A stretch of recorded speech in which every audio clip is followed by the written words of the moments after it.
Hello guys, ए plus प्रतिभा classes में आपका फिर से स्वागत है।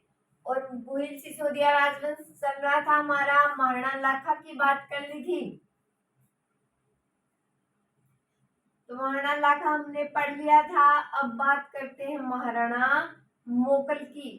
तो लगा लीजिए हेडिंग महाराणा मोकल 1421 से 1433 ईस्वी। ईस्वी है 1421 से 1433। तो देखिए, मोकल महाराणा लाखा और हंसाबाई का पुत्र था। तो इसके मामा रणमल राठौड़ ने इनके शासन के जो शुरुआती दौर में उन्हीं का प्रभाव था। तो बात है 1428। तो 1428 में मोकल ने भीलवाड़ा में नागौर युद्ध में फिरोज खां को पराजित किया। मोकल ने चित्तौड़ में क्या बनवाया? द्वारकानाथ जी का मंदिर बनवाया। भोज परमार द्वारा निर्मित त्रिभुवन नारायण मंदिर का जीर्णोद्धार भी करवाया, जो वर्तमान में क्या समिदेश्वर मंदिर कहलाता है। ये सारी बातें देखेंगे महाराणा मोकल में। तो आप हेडिंग लगा लीजिए महाराणा मोकल 1421 से 1433 ईस्वी।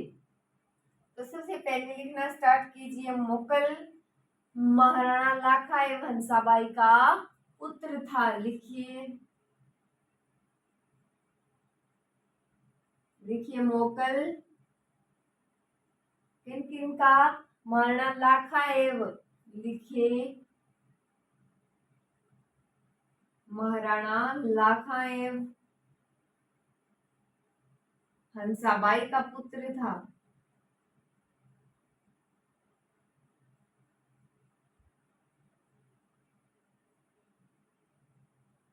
महाराणा लाखा एवं हंसाबाई का पुत्र था। इसके मामा रणमल, लिखिए इसके मामा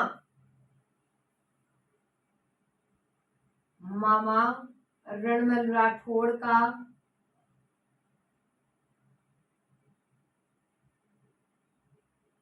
तो लिखिए इसके मामा रणमल राठौड़ का इसके शासन के शुरुआती दौर में, इसके शासन के शुरुआती दौर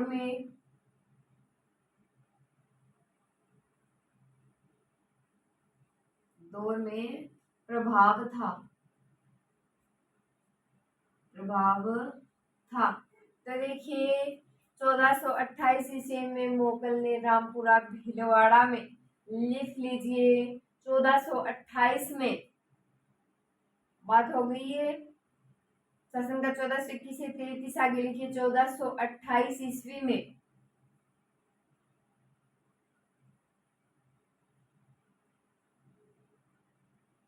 1428 ईस्वी में मोकल ने रामपुरा के, लिखिए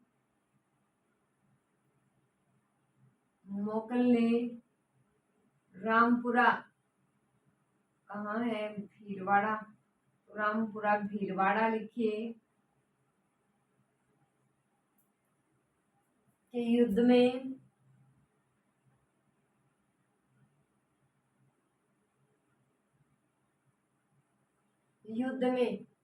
लिखे फिरोज खां को पराजित किया। कहाँ के थे फिरोज खां? नागौर के। तो लिखिए नागौर के फिरोज खां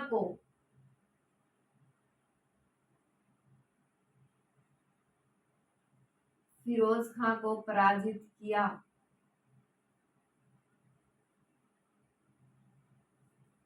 लिख लीजिए महाराणा मोकल पढ़ रहे हैं। क्या पढ़ रहे हैं? महाराणा मोकल।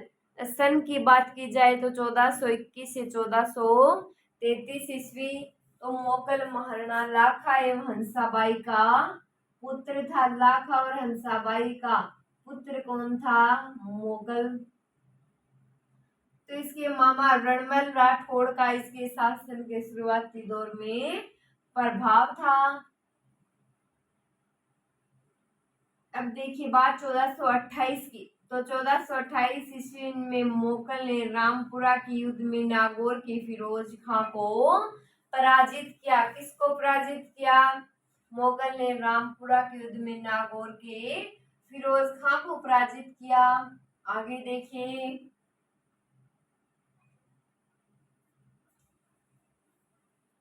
इसी में लिखना है आगे।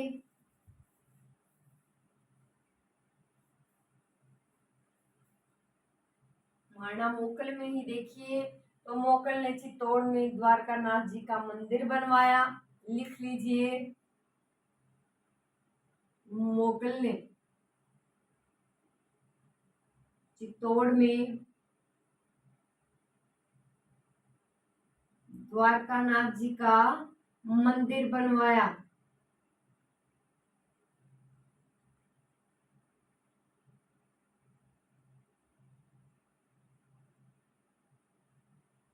मंदिर बनवाया तथा भोज परमार द्वारा निर्मित, लिख लीजिए, तथा भोज परमार द्वारा निर्मित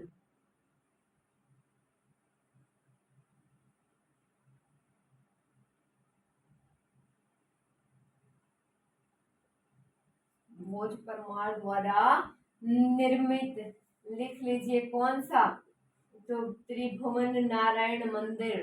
लिख लीजिए, त्रिभुवन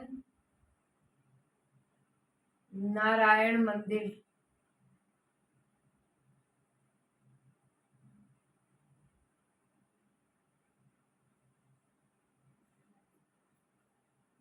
तो देखिए, त्रिभुवन नारायण मंदिर का जीर्णोद्धार करवाया। लिख लीजिए, उसका जीर्णोद्धार करवाया। और वर्तमान में समीदेश्वर मंदिर कहलाता है। वर्तमान में त्रिभुवन नारायण मंदिर क्या कहलाता है, समीदेश्वर मंदिर कहलाता है। तो लिख लीजिए, वर्तमान में ये लिखिए, वर्तमान में ये समीदेश्वर मंदिर कहलाता है। समीदेश्वर मंदिर कहलाता है।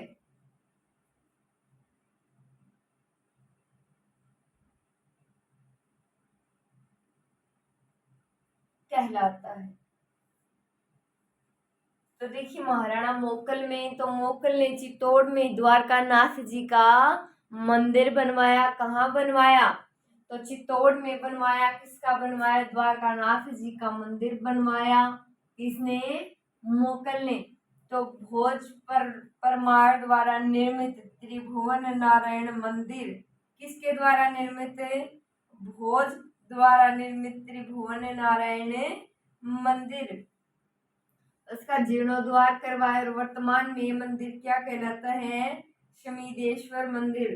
किस नाम से जाना जाता है अभी ये मंदिर, फिलहाल तो ये जाना जाता है अब शमीदेश्वर मंदिर के नाम से। तो आगे लिखिए, इसी में महाराणा मोकल में ही लिखिए,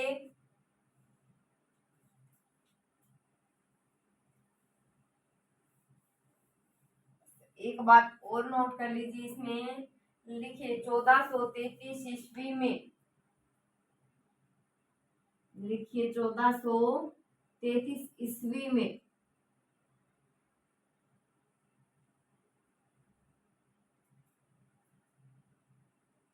मोकल के 1433 ईस्वी में मोकल के सौतेले चाचाओं, लिखिए सौतेले चाचाओं, चाचा व मेरा,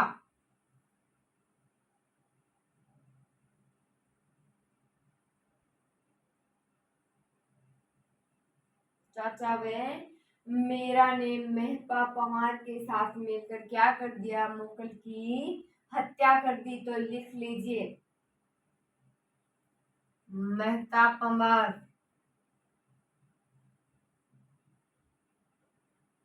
मेहता पवार के साथ मिलकर साथ मिलकर मोकल की हत्या कर दी।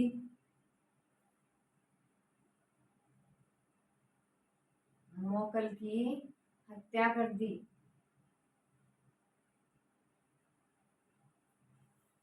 तो देखिए महाराणा मोकल, क्या पढ़ रहे हैं, महाराणा मोकल। तो देखिए 1421 से 1433 ईस्वी याद रखिए, 1421 से 1433।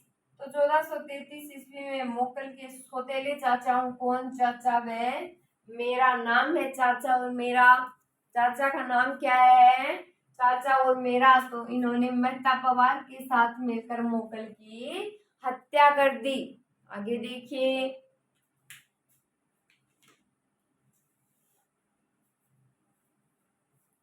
तो ये महाराणा मोकल कंप्लीट। तो आगे लगा लीजिए महाराणा कुंभा। तो लिखिए महाराणा कुंभा, लिखिए महाराणा कुंभा।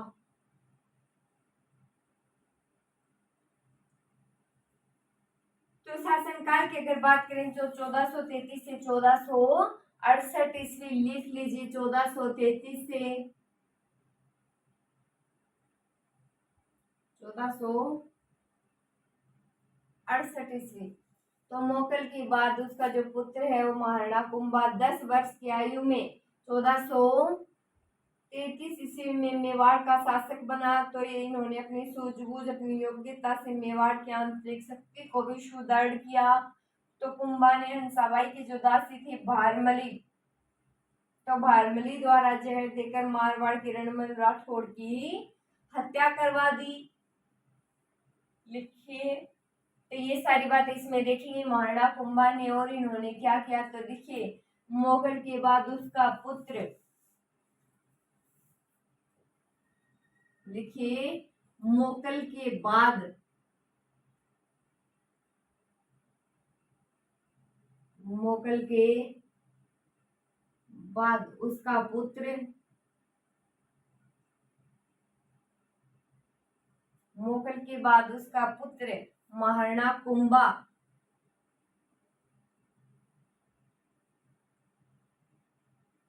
कुंभा 10 वर्ष की आयु में, 10 वर्ष की आयु में 1433 ईस्वी में, ईस्वी है 1433 में मेवाड़ का शासक बना। लिखिए मेवाड़ का शासक बना।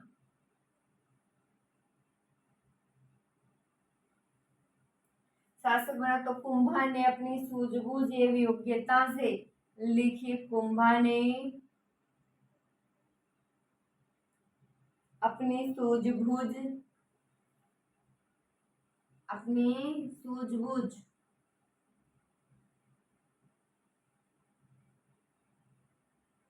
एवं योग्यता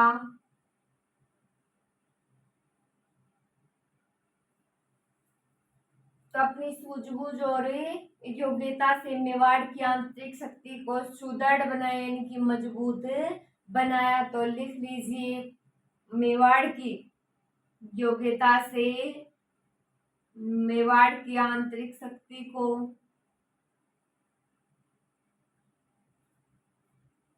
या आंतरिक स्थिति को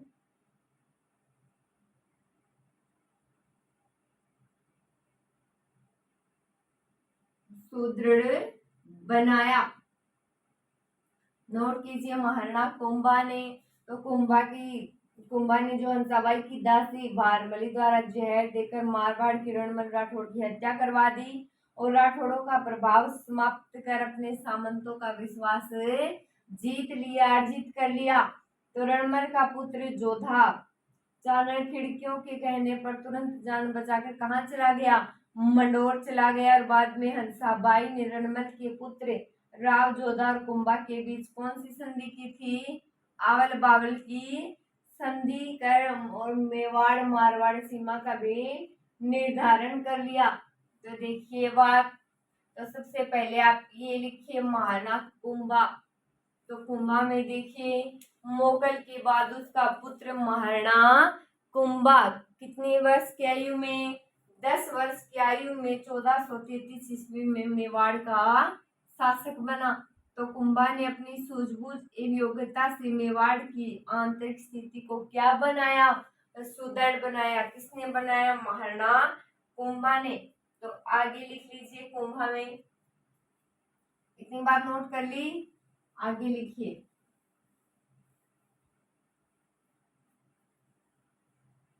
लिखिए कुंभा ने हंसाबाई की दासी,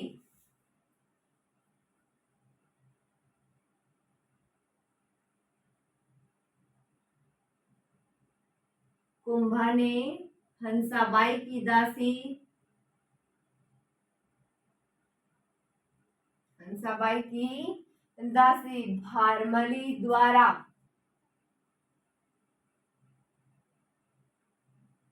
दासी लिख लीजिए भारमली, दासी का नाम भारमली।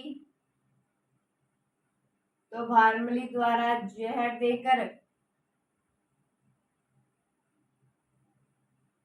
मारवाड़ के रणमल राठौड़ की हत्या करवा दी। लिख लीजिए मारवाड़ के रणमल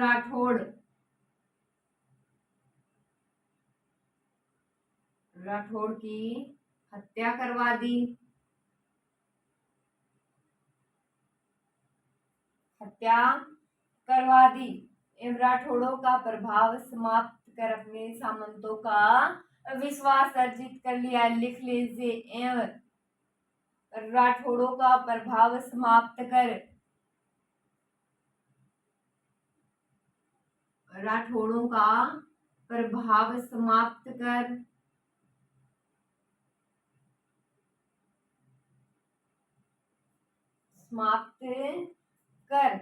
क्या किया, अपने सामंतों का विश्वास अर्जित किया। तो लिख लीजिए अपने सामंतों का विश्वास अर्जित किया,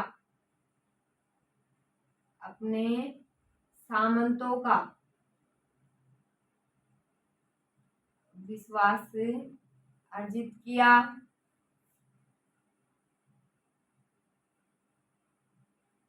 अर्जित किया। तो देखिए कुंभा ने हंसाबाई की दासी, दासी का नाम है भारमली। तो कुंभा ने हंसाबाई की दासी भारमली द्वारा जहर देकर मारवाड़ के रणमल राठौड़ की हत्या करवा दी। किसकी हत्या करवा दी, रणमल राठौड़ की हत्या करवा दी। रणमल और राठौड़, तो उनकी हत्या करवा दी और राठौड़ों के प्रभाव को समाप्त कर अपने सामंतों का विश्वास जीत लिया, अपने सामंतों का विश्वास अर्जित किया। तो आगे लिखिए महाराणा कुंभा में लिखना है आगे।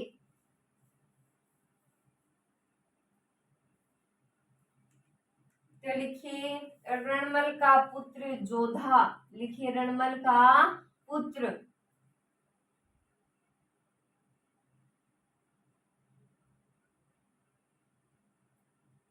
लिखिए रणमल का पुत्र जोधा,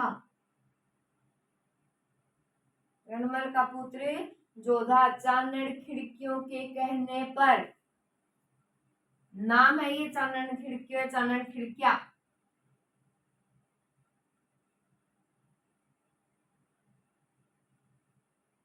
खिड़का भी मिल जाता है। तो थोड़ा ध्यान रखिए। तो रणमल का पुत्र जोधा चानन खिड़का के कहने पर तुरंत जान बचाकर कहाँ चला गया, मंडोर चला गया। तो लिख लीजिए चानन खिड़का के कहने पर तुरंत जान बचाकर,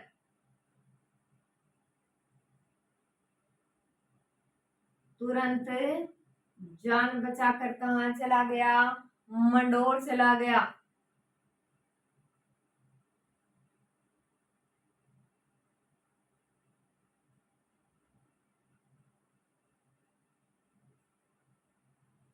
तुरंत मंडोर चला गया।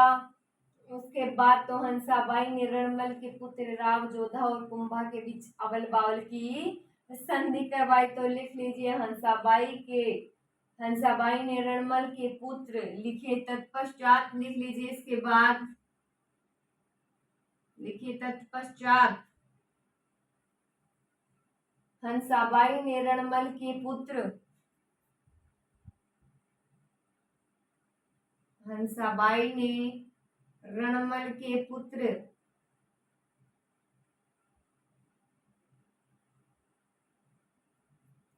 रणमल के पुत्र लिखे राव जोधा और कुंभा के बीच राव जोधा एवं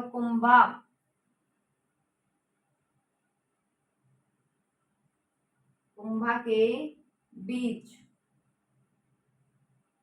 लिख लीजिए राव जोधा और कुंभा के बीच आवल बावल की संधि करवा। लिखिए आवल बावल की संधि करवा। क्या किया? तो संधि करवा या करवा कर लिख लीजिए मेवाड़ और मारवाड़ सीमा का निर्धारण करवाया। तो लिखिए मेवाड़ मारवाड़ सीमा का निर्धारण करवाया।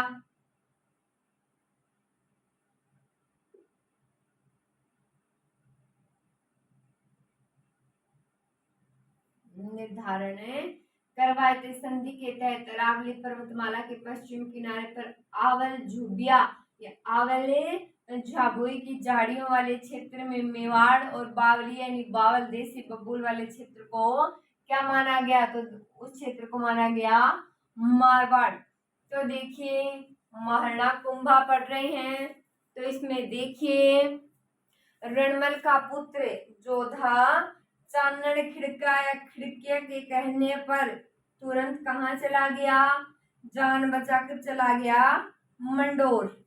तो उसके बाद हंसाबाई ने रणमल की पुत्र राव जोधा एवं कुंभा के बीच किन के बीच? जोधा और कुंभा के बीच आवल बावल की संधि करवा कर मेवाड़ मारवाड़ सीमा का निर्धारण किया। किसका?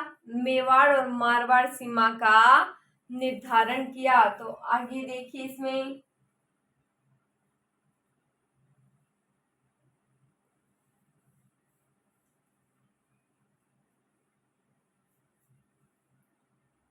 तो देखिए आगे लिखिए तो इस संधि के तहत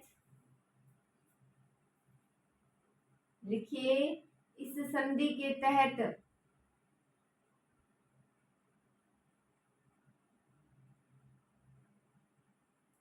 संधि के तहत अरावली पर्वतमाला के पश्चिम किनारे लिखिए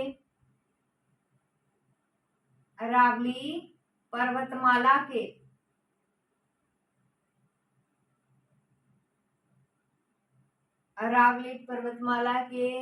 पश्चिमी किनारे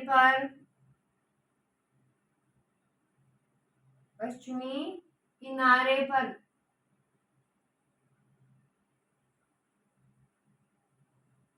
तो पश्चिमी किनारे पर आवल झाबुई लिखे आवल झाबुई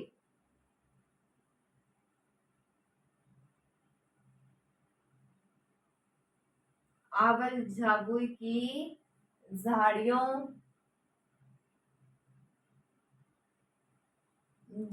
वाले क्षेत्र को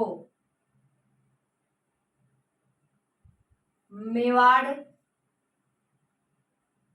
लिख लीजिए मेवाड़ एवं बावली या बावल लिखिए एवं बावलिए या बावल या फिर बबूल भी लिख सकते हो, देसी बबूल। तो ब्रैकेट में लिख लीजिए देसी बबूल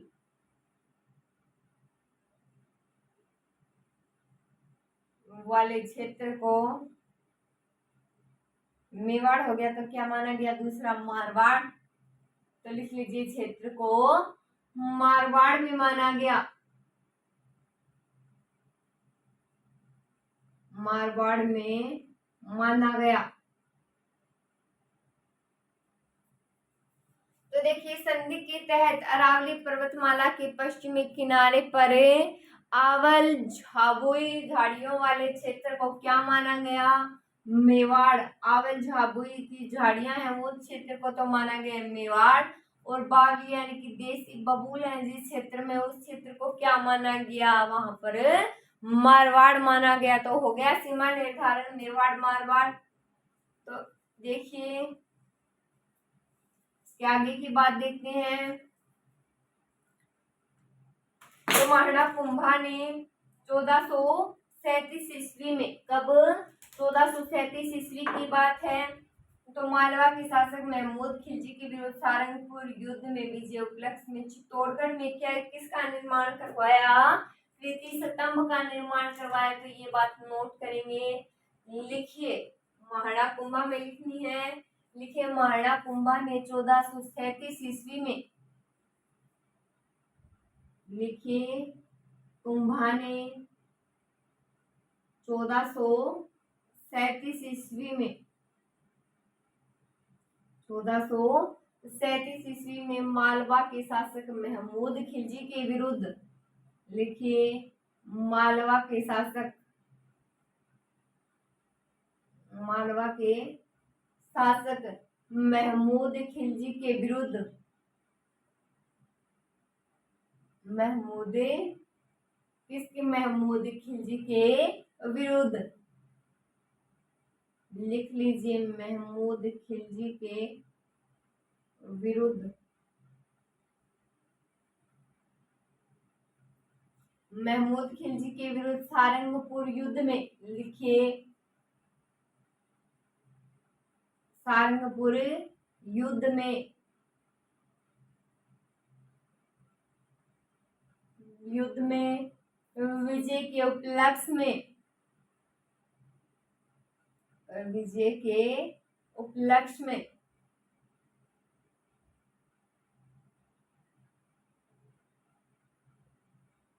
तो विजय के उपलक्ष्य में चित्तौड़गढ़ में विजय स्तंभ का निर्माण करवाया। लिख लीजिए चित्तौड़गढ़ में, चित्तौड़गढ़ में विजय स्तंभ,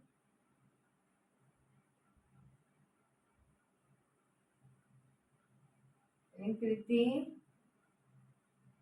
स्तंभ का निर्माण करवाया।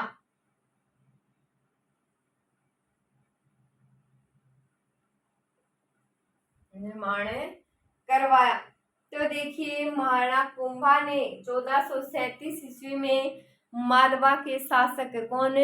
मालवा के शासक महमूद खिलजी के विरुद्ध सारंगपुर युद्ध में विजय के उपलक्ष्य में चित्तौड़गढ़ में विजय स्तंभ यानी कीर्ति स्तंभ का निर्माण करवाया। तो आगे देखिए इसमें नोट लगाकर एक बात लिख लीजिए।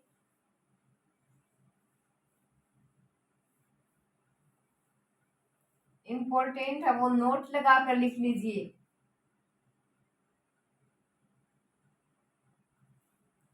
तो नोट में क्या लिखेंगे? तो महाराणा कुंभा के लिखेंगे। अबुल फजल ने जो सारंगपुर युद्ध है, तो सारंगपुर युद्ध है वो कीर्ति स्तंभ का उल्लेख किसमें किया है? अकबरनामा में किया है। ये बात लिखेंगे। लिखिए अबुल फजल ने सारंगपुर युद्ध, लिखिए अबुल फजल ने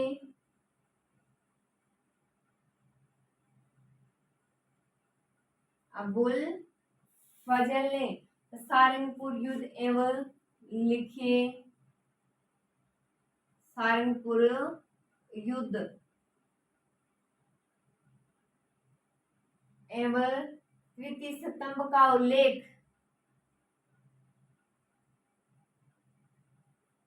कीर्ति स्तंभ का उल्लेख,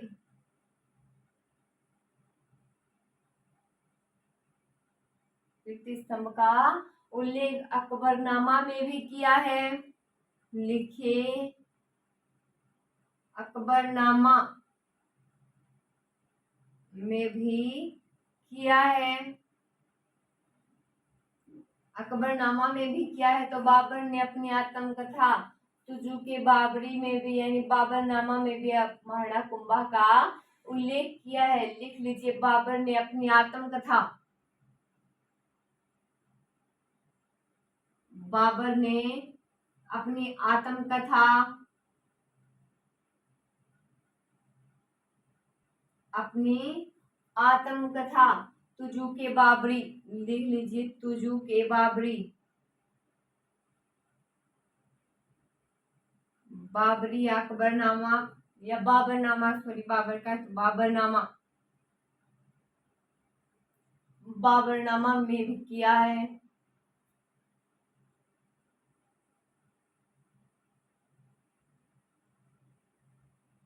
अकबरनामा में भी किया है तो बाबर ने, ये तो हो गई सारंगपुर की बात। तो देखिए अबुल फजल ने सारंगपुर युद्ध में कीर्ति स्तंभ का उल्लेख किसमें किया है? अकबरनामा ने। तो बाबर ने भी अपनी आत्मकथा तुजू के बाबरी यानी बाबरनामा में महाराणा कुंभा का उल्लेख किया है। लिख लीजिए,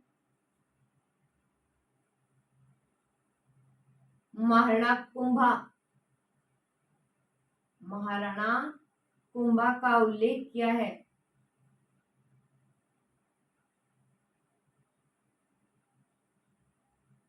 उल्लेख किया है।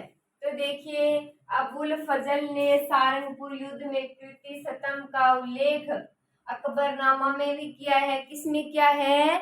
अकबरनामा में। तो बाबर ने अपनी आत्मकथा तुजू के बाबरी या बाबरनामा में भी महाराणा कुंभा का उल्लेख किया है। आगे देखिए,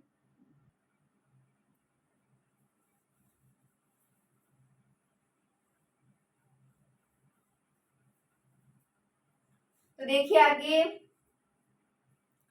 आगे देखिए लिखना स्टार्ट कीजिए। तो इसमें 9 मंजिले महल किसकी बात हो रही? कीर्ति स्तंभ की बात हो रही है।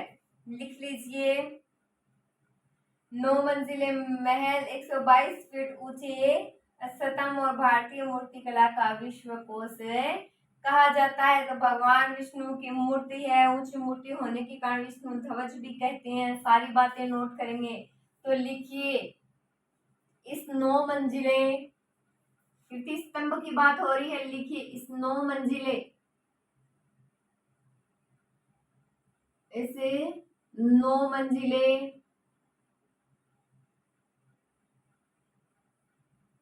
एवं 122 फीट ऊंचे स्तंभ को, एवं 122 फीट ऊंचे स्तंभ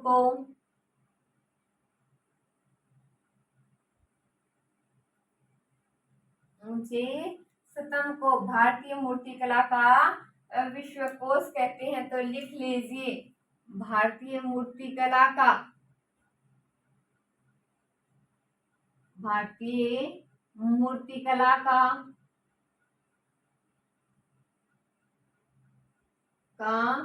विश्वकोश कहते हैं।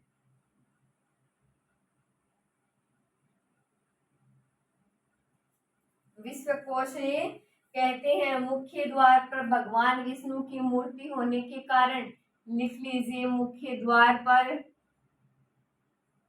मुख्य द्वार पर भगवान विष्णु की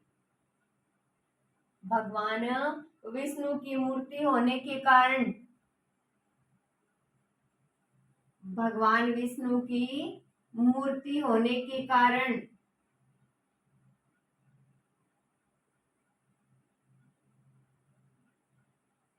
भगवान विष्णु की मूर्ति होने के कारण इसे विष्णु ध्वज भी कहते हैं। लिखिए, इसे विष्णु ध्वज भी कहते हैं।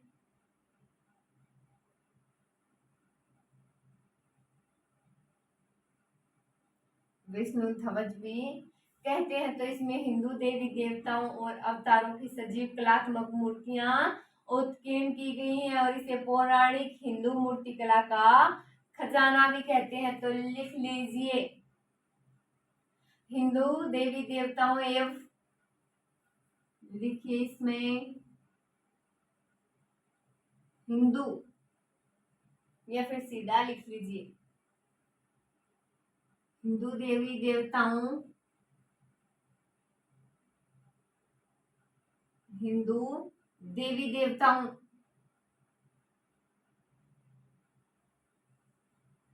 एवं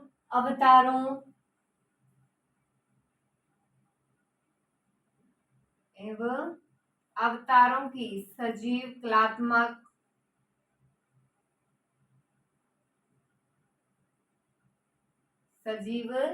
कलात्मक मूर्तियां उत्कीर्ण की गई हैं।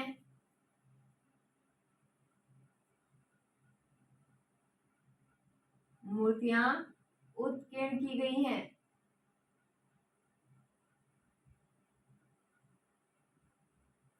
उत्कीर्ण की गई हैं और पौराण अतः इसे क्या कहते हैं, लिख लीजिए, इसे क्या कहते हैं, तो लिखिए पौराणिक हिंदू मूर्तिकला का खजाना। लिखिए पौराणिक हिंदू मूर्तिकला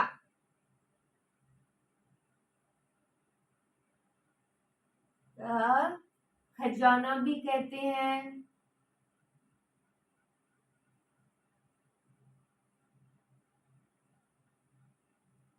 तो देखिए महाराणा कुंभा, तो इसे 9 मंजिले 122 फीट ऊंचे स्तंभ को, तो देखिए इसके 9 मंजिले और 122 फीट ऊंचे स्तंभ को भारतीय मूर्तिकला का विश्वकोश कहते हैं। और मुख्य द्वार पर किस भगवान की, तो भगवान विष्णु की मूर्ति होने के कारण विशाल मूर्ति है, तो इसे विष्णु ध्वज भी कहते हैं। हिंदू देवी देवताओं एवं अवतारों की सजीव कलात्मक मूर्तियां उत्कीर्ण की गई हैं। इसे पौराणिक हिंदू मूर्तिकला का खजाना भी कहते हैं। क्या कहते हैं, पौराणिक हिंदू मूर्तिकला का खजाना। तो एक बात नोट लगा कर लिख लीजिए आगे, या विशेष लगा लीजिए, लगाइए नोट।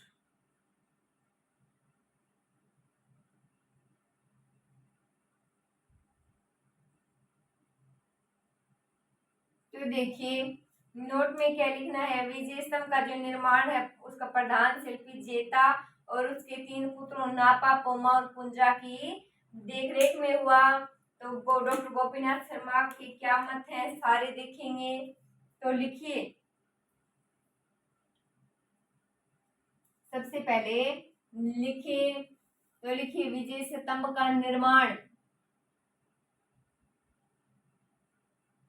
लिखिए विजय स्तंभ का निर्माण,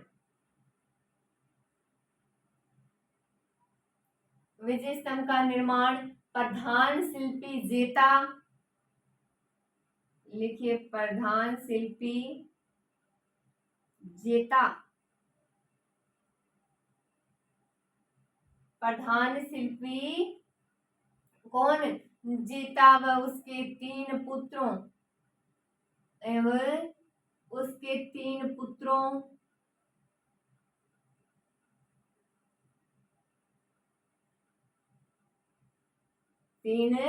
पुत्रों नापा, पोमा और पुंजा की देखरेख में हुआ। लिखे नापा, पोमा और पुंजा की देखरेख में हुआ। पुंजा की देखरेख में हुआ।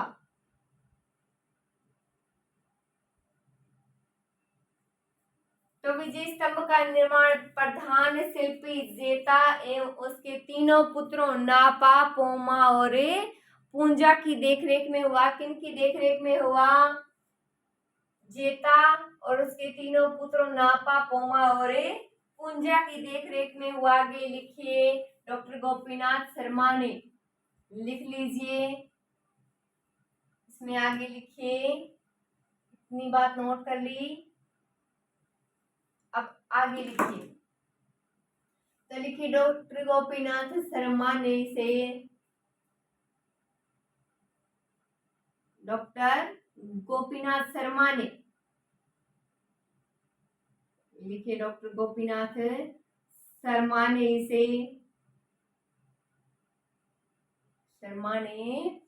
इसे। तो क्या कहा, तो लिखिए हिंदू देवी देवताओं से सजाया हुआ। लिखिए हिंदू देवी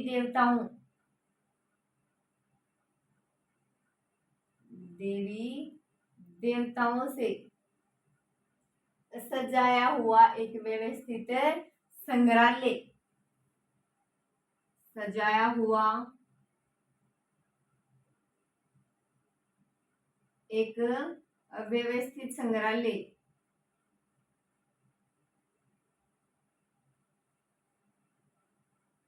व्यवस्थित संग्रहालय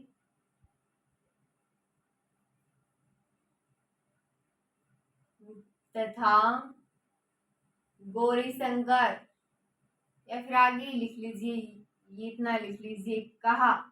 तो डॉक्टर गोपीनाथ शर्मा ने इसे हिंदू देवी देवताओं से सजाया हुआ एक व्यवस्थित संग्रहालय कहा। क्या कहा, व्यवस्थित संग्रहालय कहा। और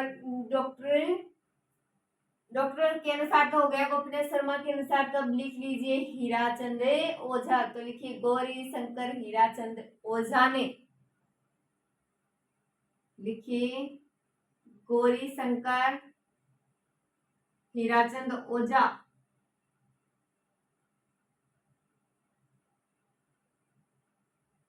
गौरी शंकर हीराचंद ओझा ने इसे क्या कहा, पौराणिक देवताओं के अमूल्य कोष की संज्ञा दी। तो लिखिए पौराणिक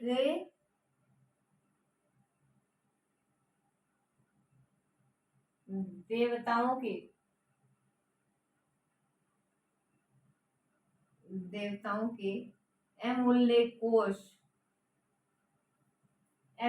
कोष की संज्ञा दी।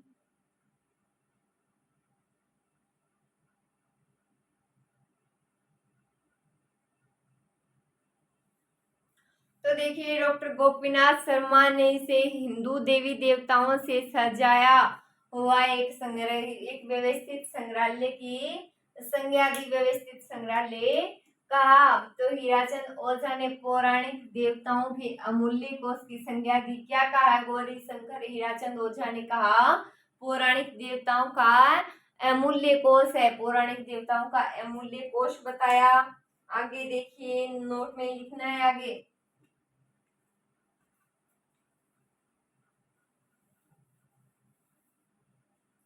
तो लिखिए भारतीय स्वतंत्रता आंदोलन के दौरान जो प्रसिद्ध क्रांतिकारी का संगठन अभिनव भारत समिति के प्रत्येक नए सदस्य को मुक्ति संग्राम से जुड़ने हेतु विजय स्तंभ के नीचे शपथ भी लेनी पड़ी थी। तो ये लिखेंगे। तो वर्तमान में राजस्थान पुलिस के लोगों में प्रत्येक चिन्ह जो लोगो है उसका वो क्या है, विजय स्तंभ का प्रयोग ही हो रहा है। तो लिखिए भारतीय स्वतंत्रता आंदोलन के दौरान। लिखिए भारतीय स्वतंत्रता आंदोलन के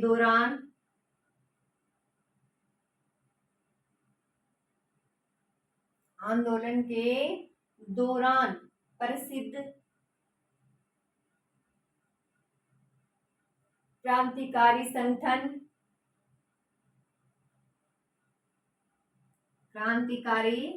संगठन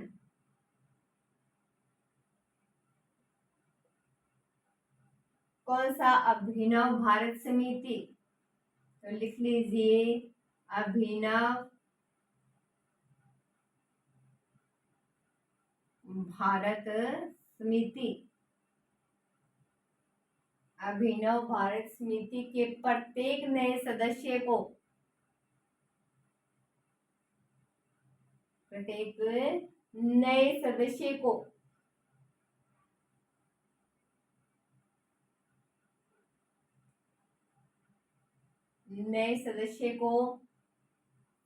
लिखिए मुक्ति संग्राम से जुड़ने हेतु मुक्ति संग्राम से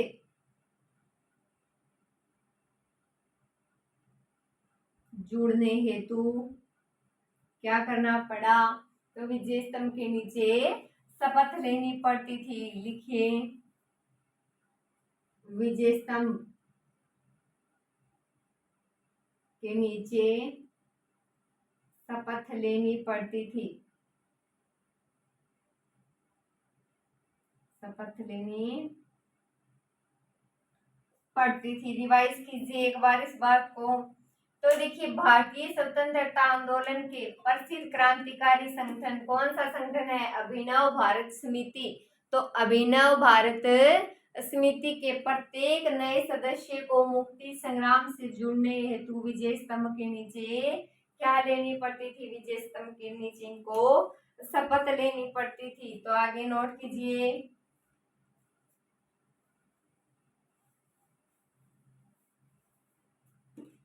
आगे देखिए, तो वर्तमान में भी लिख लीजिए। वर्तमान में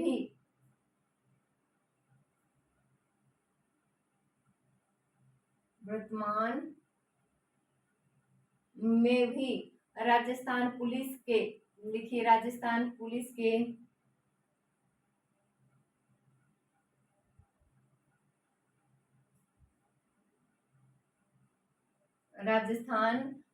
के लोगों में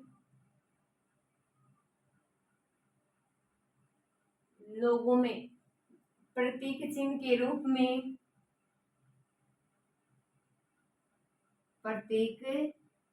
रूप में विजय स्तंभ का प्रयोग हो रहा है। विजय स्तंभ का प्रयोग हो रहा है। तो देखिए, वर्तमान में भी राजस्थान पुलिस के लोगों में प्रतीक चिन्ह के रूप में विजय स्तंभ का प्रयोग हो रहा है। लोगो विजय स्तंभ। तो देखिए, आगे देखते हैं इसमें। तो कुंभान ने 32 दुर्गों का निर्माण करवाया, जिसमें बसंती या बसंतीगढ़ जो है, सिरोही, मचान, अचलगढ़, कुंभलगढ़ के प्रमुख दुर्ग हैं। तो ये सारी बातें लिखेंगे। तो कान्हा व्यास द्वारा रचित है एकलिंग महात्म्य से यह ज्ञात होता है कि कुंभा वेदों, स्मृतियों, उपनिषदों, मीमांसा, व्याकरण, राजनीति में भी रुचि रखते थे। तो ये सारी बातें देखते हैं।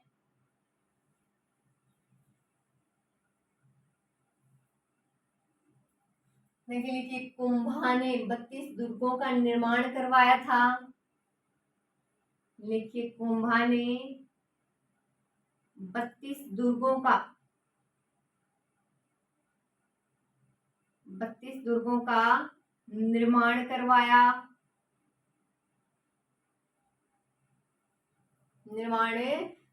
था, जिसमें बसंती या बसंतीगढ़ दुर्ग, सिरोही, लिखिए, जिसमें बसंती या बसंतीगढ़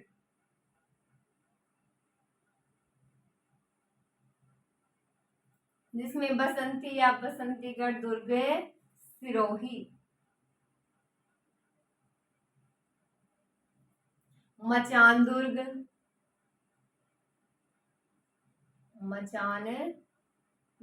अचलगढ़,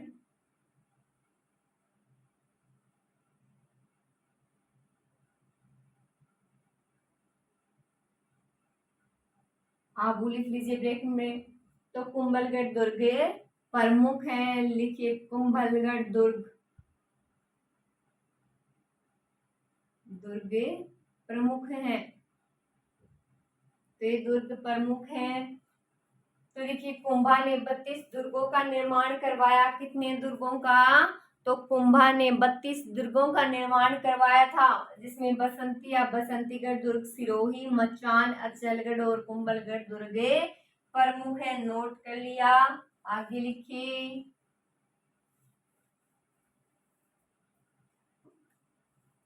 तो लिखिए, कान्हा व्यास द्वारा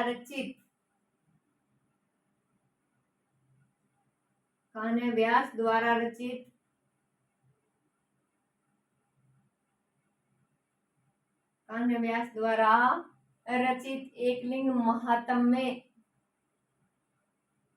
एकलिंग महात्म्य, एकलिंग महात्म्य से ज्ञात होता है कि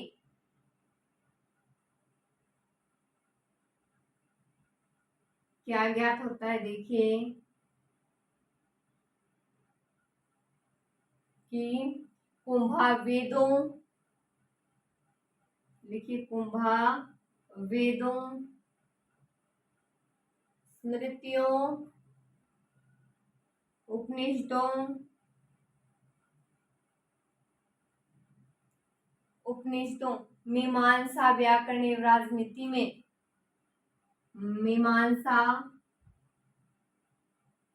व्याकरण एवं राजनीति में, राजनीति में गहन रुचि रखता था, गहन रुचि रखता था। तो देखिए कान्ह व्यास द्वारा रचित एकलिंग महात्म्य से क्या ज्ञात होता है, तो एकलिंग महात्म्य से ज्ञात होता है कि कुंभा वेदों, स्मृतियों, उपनिषदों, मीमांसा, व्याकरण एवं राजनीति में गहन रुचि रखता था। तो आगे लिखिए,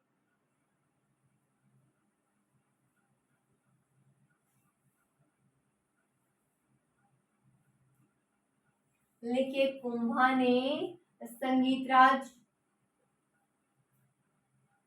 लिखिए कुंभा ने संगीत राज, संगीत राज, संगीत मीमांसा, संगीत मीमांसा,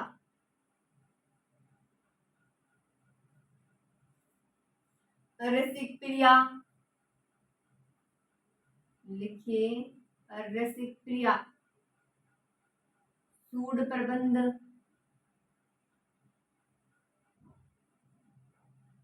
सूड प्रबंध, कामराज रतिसार,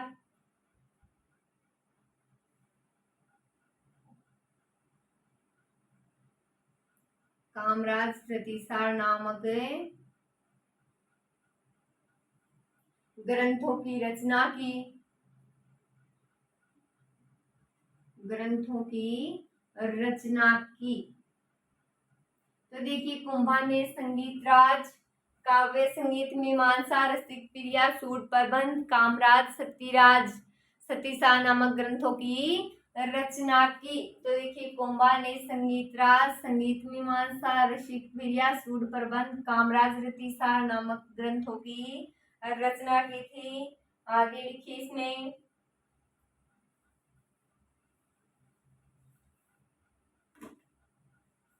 तो लिखिए कुंभा के दरबार में सारंग व्यास, लिखिए कुंभा के दरबार में, कुंभा के दरबार में सारंग व्यास, सारंग व्यास, एकलिंग महात्म्य के रचयिता कान्ह व्यास, लिखिए एकलिंग महात्म्य के रचयिता,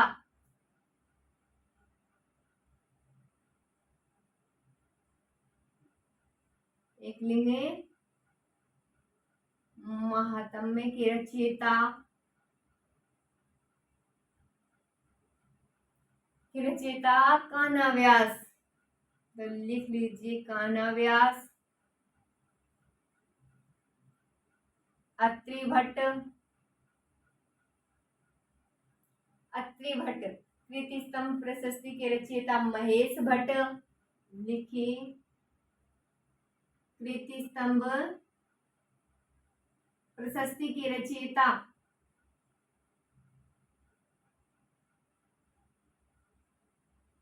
महेश भट्ट, महेश भट्ट। रमा देवी व शिल्पी मंडन, रमा देवी व शिल्पी मंडन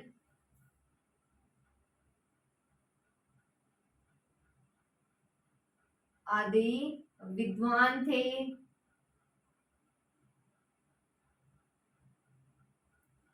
भी विद्वान थे। तो देखिए कुंभा के दरबार में, किसके दरबार में? कुंभा के दरबार में सारंग व्यास एकलिंग महात्म्य की रचयिता कौन है? कान्य व्यास। अत्रि भट्ट और कीर्तिस्तंभ प्रशस्ति के रचयिता कौन? महेश भट्ट। रमा देवी व शिल्पी कौन? मंडन आदि विद्वान थे। तो देखिए कुंभा के दरबार में सारंग व्यास एकलिंग महात्म्य की रचयिता कान्य व्यास, अत्रि भट्ट, कीर्तिस्तंभ प्रशस्ति के रचयिता महेश भट्ट, रमा देवी, शिल्पी और मंडन, ये सारे क्या थे? विद्वान थे। तब कुंभा की कुछ उपाधियां लिख लीजिए। लिखिए उपाधियां, किसकी उपाधियों की बात कर रहे हैं ये तो पता ही है कुंभा। तो उपाधियां देखिए,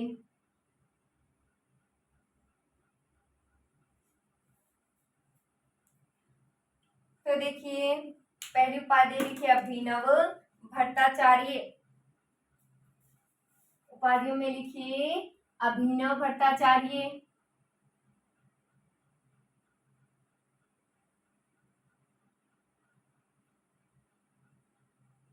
अभिनव भट्टाचार्य ये उपाधि है अभिनव भट्टाचार्य। क्यों? संगीत ग्रंथों का रचयिता था। संगीत ग्रंथों का रचयिता था इसलिए। तो आगे लिखिए हाल गुरु या सेल गुरु। लिखिए हाल गुरु या सेल गुरु। तो हाल गुरु या सेल गुरु क्यों? तो पहाड़ी दुर्गों का विजेता। लिख लीजिए पहाड़ी दुर्गों का विजेता।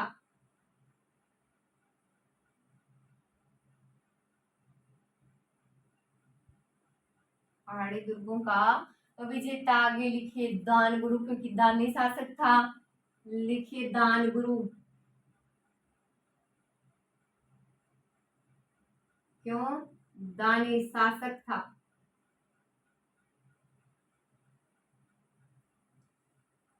और भी उपाधियां हैं तो पहले ही 3 देख लीजिए। अभिनव भट्टाचार्य कौन सी है? अभिनव भट्टाचार्य तो संगीत ग्रंथों का रचयिता। हाल गुरु या सेल गुरु क्यों? क्योंकि पहाड़ी दुर्गों का निर्माता था ये, पहाड़ी दुर्गों का विजेता। तो उन्होंने पहाड़ी दुर्गों को भी जीता। तो दान गुरु देखिए एक दानी शासक था। महाराणा कुंभा दानी शासक था। तो आगे देखिए उपाधियां लिखनी है आगे भी। तो लिखिए राण रासो या राण रायण। तो लिखिए उपाधि है ये राणो रासो, राणो रासो या राय रायण। तो लिखिए विद्वानों का आश्रयदाता। विद्वानों का आश्रयदाता। आश्रयदाता। आगे लिखिए छाप गुरु, तो छापा मार युद्ध में दक्ष या निपुण। तो लिखिए छाप गुरु। लिखिए छाप गुरु। तो इसमें लिख लीजिए छापामार युद्ध में दक्ष। छापामार युद्ध में दक्ष में दक्ष। तो आगे लिखिए हिंदू सुल्तान मुस्लिम शासकों द्वारा दी गई। तो लिख लीजिए हिंदू सुल्तान।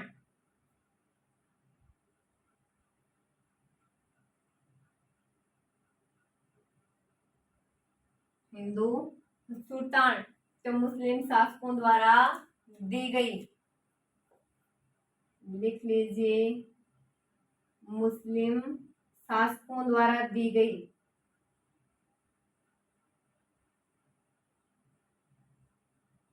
मुस्लिम शासकों द्वारा दी गई।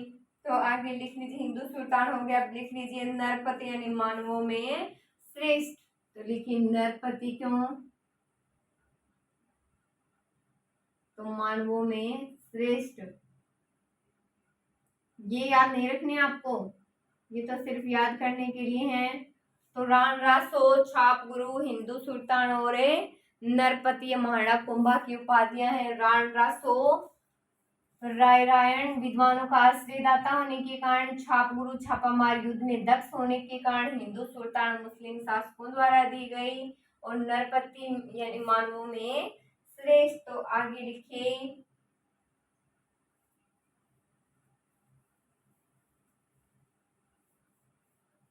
ये उपाधियां हमारे कंप्लीट। तो आगे लिखिए कुंभा को जीवन के अंतिम दिनों में लिखिए, लिखिए कुंभा को जीवन के अंतिम दिनों में, जीवन के अंतिम दिनों में,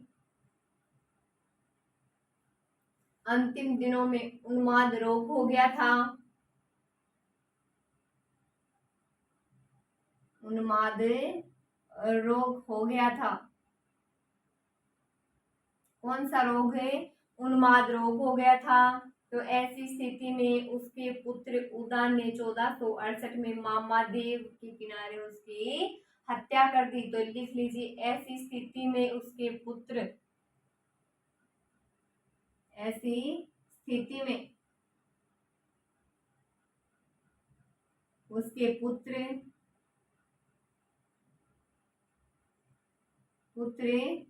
उदा ने, पुत्र का नाम है उदा, तो उदा ने 1468 में, 1468 ईस्वी में मामादेव कुंड,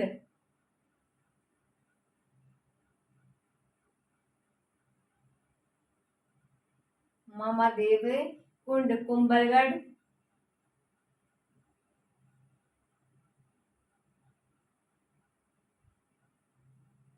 के किनारे उसकी हत्या कर दी,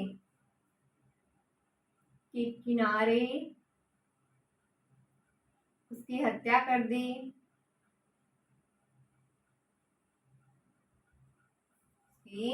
हत्या कर दी। तो देखिए कुंभा को जीवन के अंतिम दिनों में उन्माद रोग हो गया था। ऐसी स्थिति में उसके पुत्र उदा ने 1468 में, 1468 में मामादेव कुंड कुंभलगढ़ के किनारे उसकी हत्या कर दी। तो आगे देखिए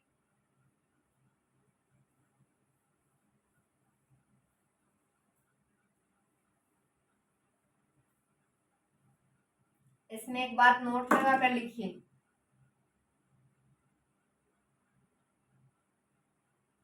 नोट लगाई लिखिए महाराणा कुंभा के पश्चात,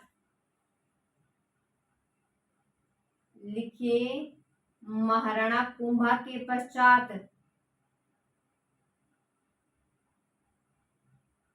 महाराणा कुंभा के पश्चात उदय उदय सिंह प्रथम, एक ही बात है, उदय सिंह प्रथम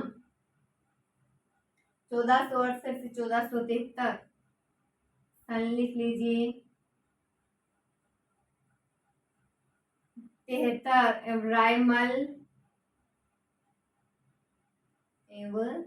रायमल लिखिए 1473 से 1509 मेवाड़ के शासक हुए। मेवाड़ के कहाँ के शासक हुए ये, तो मेवाड़ के शासक हुए। तो मेवाड़ी सामंतों ने पितृहंता उदा को महाराणा के रूप में स्वीकार करने से मना कर दिया।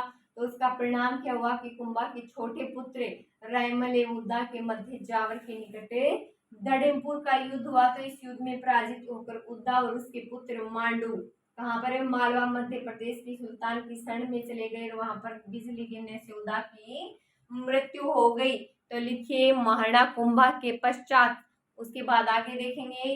तो महाराणा कुंभा के पश्चात उदय सिंह प्रथम शासनकाल 1468 से 1473, इब्राहिमल 1473 से 1509 तो मेवाड़ के शासक हुए। आगे लिखिए मेवाड़ी सामंतों में पितृहंता, लिखिए मेवाड़ी सामंतों ने, लिखिए मेवाड़ी सामंतों ने, मेवाड़ी सामंतों ने क्या किया, तो पितृहंता उदा को, लिखिए पितृहंता उदा को महाराणा के रूप में स्वीकार करने से मना कर दिया, स्वीकार करने से मना कर दिया, मना कर दिया। परिणाम स्वरूप कुंभा के छोटे पुत्र रायमल, लिखिए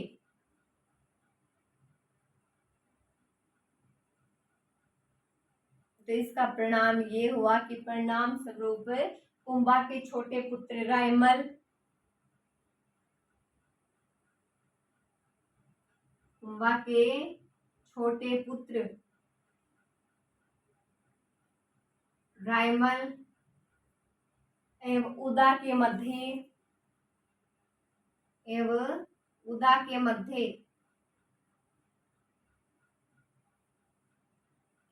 जावर के निकट दाड़मपुर का युद्ध हुआ, दाड़मपुर का युद्ध हुआ। तो देखिए मेवाड़ी सामंतों ने पितृहंता उदा को महाराणा के रूप में कि महाराणा हम इसे नहीं मानेंगे, ये अपने पिता का हत्यारा है, तो इसके परिणाम स्वरूप कुंभा के छोटे पुत्र रायमल एवं उदा के मध्य जावर के निकट दाड़मपुर का युद्ध हुआ। तो इस युद्ध में पराजित होकर उदा, लिख लीजिए आगे, इतना लिख लिया। परिणाम स्वरूप जावर के निकट दाड़मपुर का युद्ध हुआ। तो आगे देखिए इस युद्ध में पराजित होकर उदा एवं उसके पुत्र, लिखिए इस युद्ध में पराजित होकर उदा एवं उसके पुत्र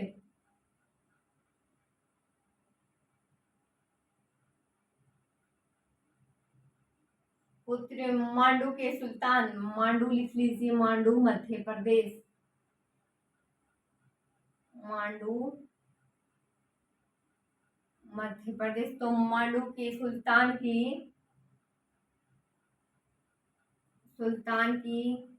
शरण में चले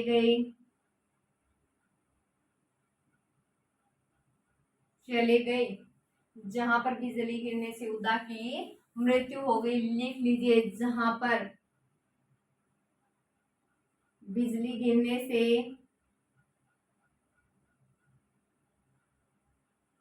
उदा की मृत्यु हो गई।